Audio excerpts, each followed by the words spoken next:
In wintertime, if you plow snow across the road, you gotta clean it off or you can get a ticket for it, right? Sure. What about throwing mud all over the road, up and down the road? We got a problem up there on the hill with Stutzman's. They load these trees on these tractor trailers, and they don't clean up nothing. I've come down the road after they've been out there loading, I know that it's muddy, and they do track mud out there.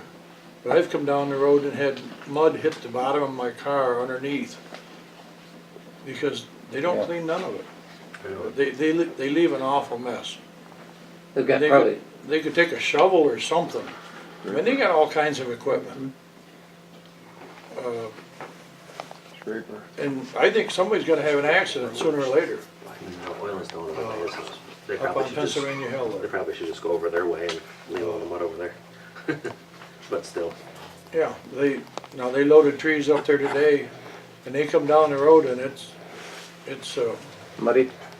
it's muddy. Those are out of, those it's are not, clumpy mud. There's ruts off that's on not the Stutzman's side. trail, is that the other individual? No, but it's Stutzman's Work, trees. yeah.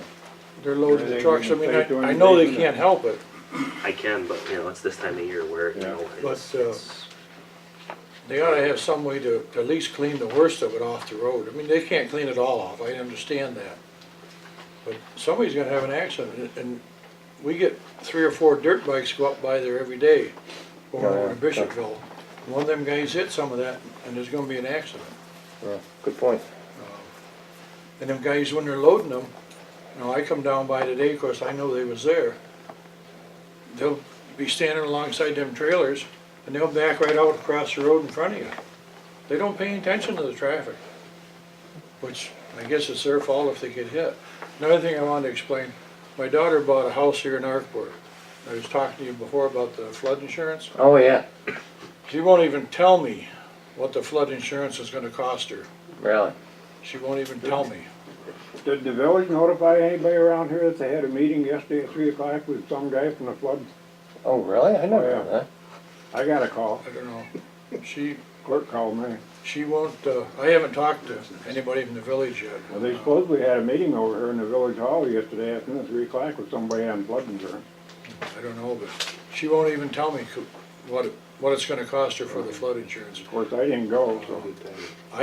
I told her if it's gonna be too high, I wouldn't have bought the house in the first place. Should've found out, right? Should've known that before you bought the house. well, the bank What should they're tell you. talking about, Yeah, I George, know. is that marsh ditch.